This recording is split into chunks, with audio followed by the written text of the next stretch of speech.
Welcome to the Software Report, a leading information source on software companies and solutions.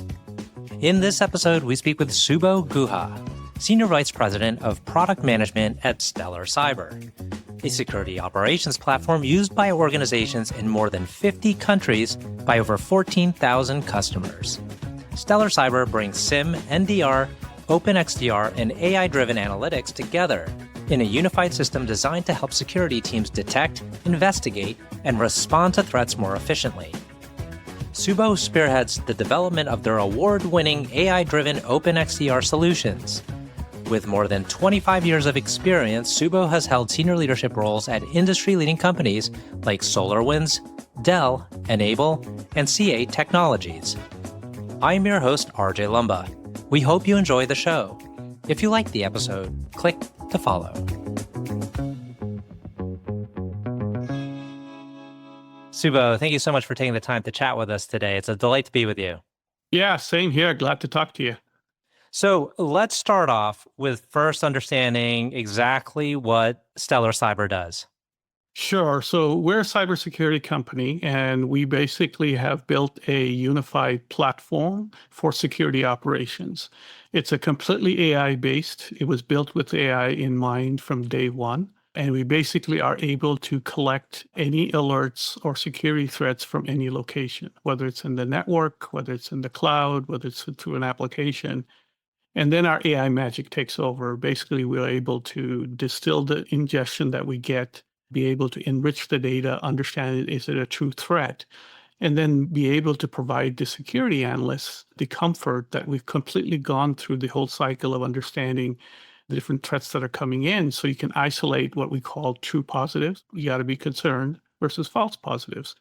And so in this new dawn of AI, not only AI is helping us be able to filter and pinpoint kind of what are going to be areas of concern, but AI has exploded the amounts of threats that bad actors are pushing into environments. So we're being able to automate that, and then through our AI layer, be able to do that. And so think of us as really a intelligent security operations platform. And recently we announced an exciting area of taking the SOC to the next generation, which is a human augmented autonomous SOC, which we can talk about in more detail. Curious as to the history of the company. You have over 14,000 customers currently, so you've grown well over the years, and I believe your founding was in 2018. Tell us about the genesis of the company, if you can, like what started the founding of the company, what was unique that Stellar Cyber would offer that was not available then? So the founders quickly analyzed, it's kind of if you look at the funnel of when you get alerts coming in versus how to isolate what to focus on. The founders really said that we need to kind of build the platform from the ground up to be AI capable. It needs to be intelligent. So we introduced several types of AI technologies into the platform, whether it's machine learning to graph ML, and then now with the agentic AI, which is the future. So that's very unique. It's an AI layered platform. The other thing, I don't know if you've noticed recently, there's been a lot of acquisitions on what we call the data pipeline. So CrowdStrike bought a company, SentinelOne bought one. And what does that mean? Because the volume of data that's coming in, if you don't filter it properly, you can just be in a nightmare of trying to understand how to manage that ingestion. And so they bought several companies, but we understood that problem early on. So what we have built is intelligent sensors that sit at the customer site, and you can filter before it even comes to us in terms of what is relevant, what to watch out for, and so we can manage the data pipeline before it even comes to our cloud, or really when we can have the SOC analysts be able to say, okay, this is really what's going to be. The other thing we also noticed that we believe the MSSP market was not very well served. The MSSP market was just getting started. There was obviously a lot of MSPs doing IT management, but security became a very central thrust in the last 10 years. So we said that we need to make sure we're serving that market well. So we built the platform to be multi-tenant, meaning MSSPs may have hundreds of thousands of customers, and we need to provide them a centralized management platform that can serve all their tenants. So having multi-tenancy, being able to be AI-driven, and I think the biggest strength is we didn't want customers to get locked down in what they choose for their security tools. So we're an open platform. We don't care what EDR or antivirus, whatever technology tool, we will serve them all. So we're not trying to be a monolith like a CrowdStrike or Palo Alto, buy everything from us. We understand that customers may have diverse types of security tools. But the key thing why kind of I joined here was really about it's a unified platform. The days of, we used to call it tool sprawl, right? You got to buy 10 products to solve a single problem. You don't have to do with our platform. It's a unified, intelligent platform that does all the things that a customer wants to do security operations. And with the kind of breadth of customers you have, is there a predominant kind of solution that Stellar Cyber like leads with, or is there one basic solution that everyone gets and then they kind of add on features from that? Yeah. So like I said, what we don't want to do is nickel and dime our customers. A lot of the MSPs have very budget constraint. And what's happening is once you have a security operation and then the number of alerts explode, how do you solve the problem in the past? You keep hiring people. We don't think that's a sustainable and scalable solution. So we have one platform that we sell to the MSSP or to an enterprise. And then we add features on top of that. But we don't nickel and dime you, oh, do you need a SIEM? Do you need NDR, which is network management? Do you need to have a different capability to do OT management? Or even if you want to do ITDR, which is identity protection. A lot of other companies kind of bolt on different products and price it separately. We have basically a unified, very simplified way for an MSSP to purchase our platform. We have also announced a new autonomous SOC that is a new layer, which is going to be an add-on, and that'll have an add-on price. But we want to make it very seamless versus having to buy 15 SKUs to solve a problem. And you sell also directly into large enterprise? Yes. So our basic go-to-market is we're predominantly one of the top 3 vendors in MSSPs. As you said, we've grown, but we also serve enterprise. But a majority of our sales go directly to MSSPs, directly or through partners. Which areas of the market do you see are providing the most growth opportunity? I definitely think the mid-market and below is underserved, right? They don't have the budgets or the skill sets to have security experts.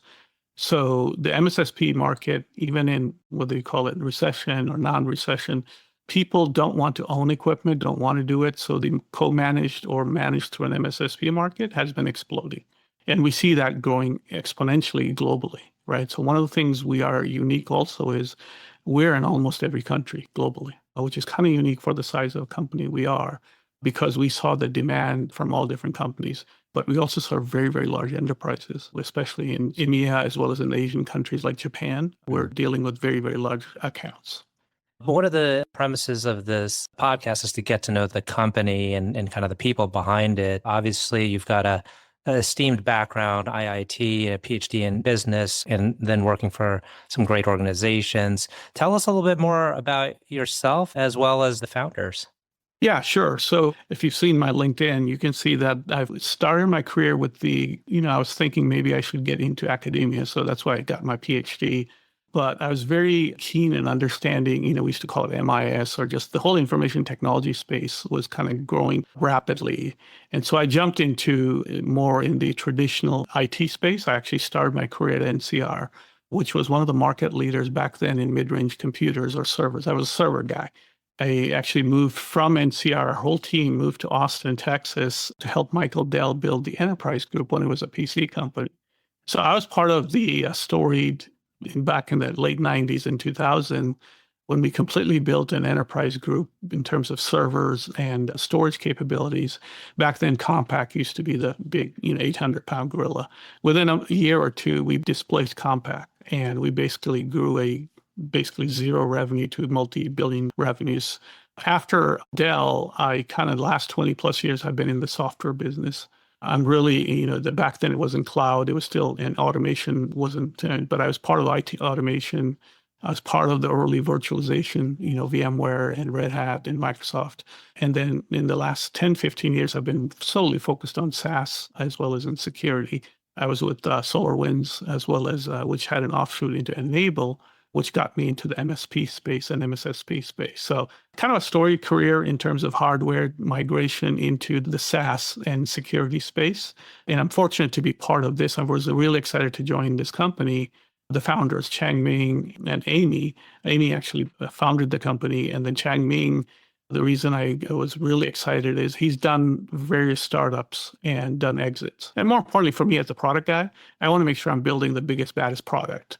So his career story in terms of building the best Wi-Fi technology, best networking technology at NetScream and others, I think having that experience of these founders, not only building the best technology, but understand how to grow a company so that it can be successful, whether it's an exit or not. That's not so important for me as the product guy, but building the world's best products in the marketplace. And I think the industry and as well as the customers are hungry for a more simpler but more capable security operation platform. And I think that's what we have.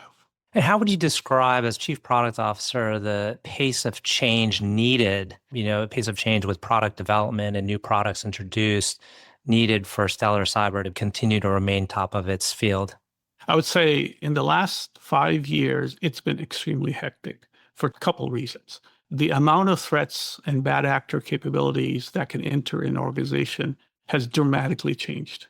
So trying to keep up with pace in terms of what is an actual threat is becoming very troublesome.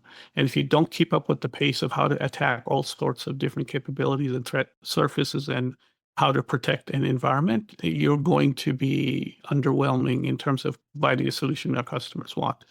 Luckily, this is where AI has really shown. AI is helping us build products faster, much faster than we ever could. And that's helping our developers to quickly finding out. My team, which is the product team, product managers are kind of identifying the threats or requirements.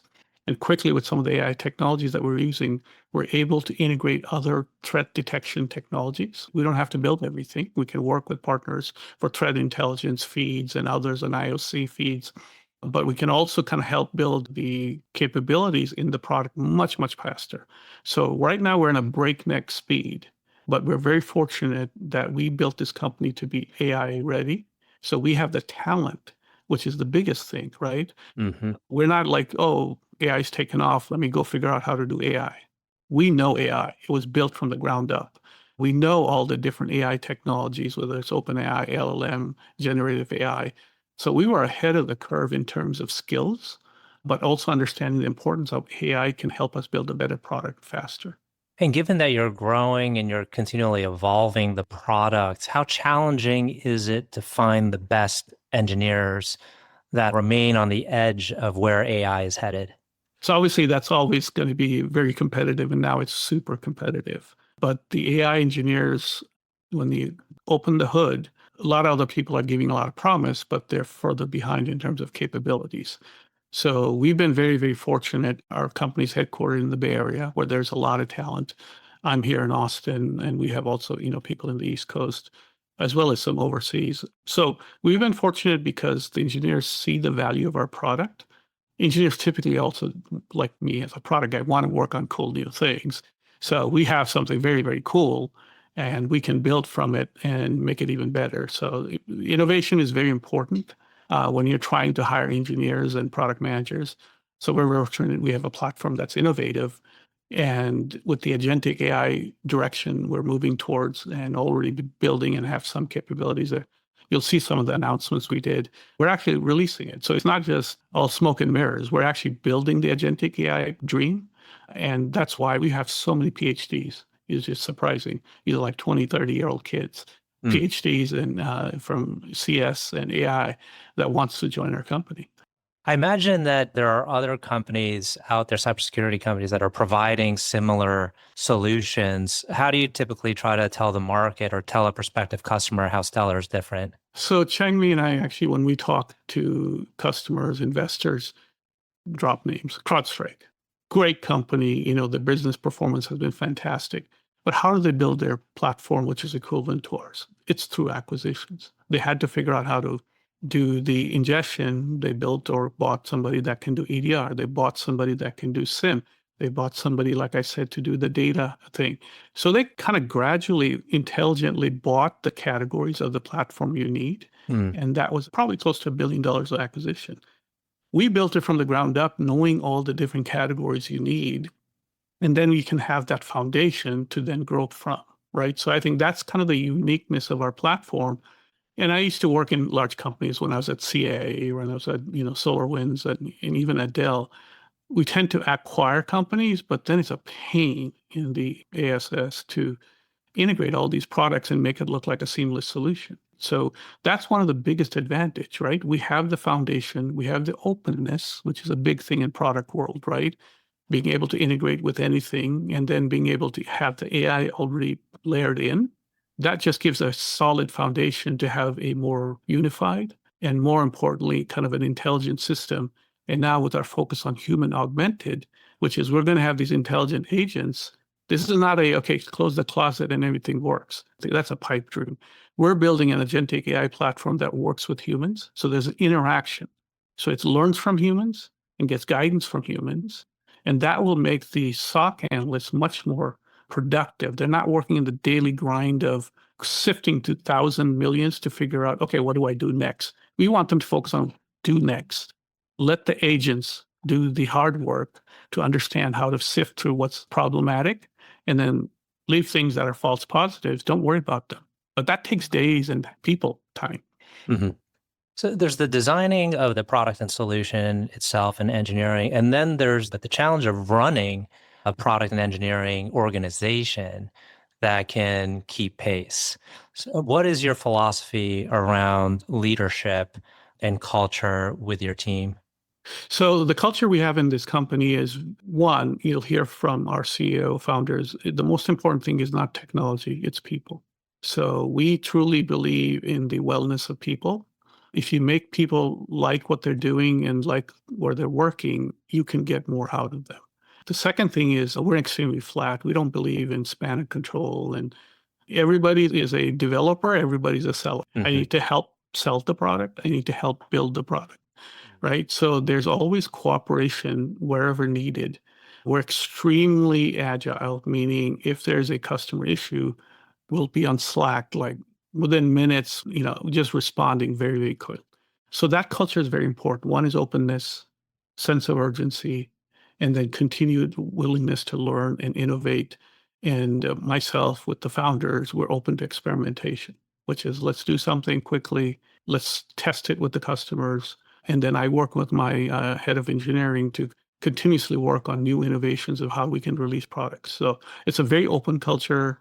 There are no ranks. It's about open communication, open innovation, and it's okay to fail fast in terms of what we do. Mm-hmm. Last two questions. One is, can you tell us about a person who has had a profound influence on you? So that's hard if I don't say one person versus the other, but I would definitely say I work very closely with Amy, our CTO founder. So definitely just understand, I've been in startups, I've been in large companies. It's very difficult to bring something to life, but more even difficult to scale and build it. So the two founders kind of have this uniqueness combination, right? So Amy helps me and inspire me on the technology. Changming helps me kind of balance the entire build a product to operations to sell. I've been very fortunate to being in companies that have grown, 10x, 100x. So I like to build products, but more importantly, I like to see the company grow. And that's what's been inspiring. We're a, rock solid product with the technology base, but we're growing globally, right? And so I would say the two founders are probably the most impact to me. Last question. Can you tell us about a charity, cause, or other endeavor that you're passionate about? Yeah. So, being in the Bay Area, our company definitely looks at make sure that we're giving back to the community that we come from, right? Mm-hmm. I don't have specifically the names of all the charities. We can obviously kind of give you some of those names. But like I said, because we're so focused on people, we make sure that we're giving back to the employees, but also to the communities. And we're extremely global, right? So we have a employee base in the Bay Area. We have people here in Texas. We have people in Europe. We have people in Asia. So we make sure that whenever we're celebrating, we're also celebrating with the community. And we do give back to different types of charities. Wonderful. Subo, thank you so much for taking the time. It's been a great conversation. Yeah, this is really thrilling, and I'm really glad to talk to you.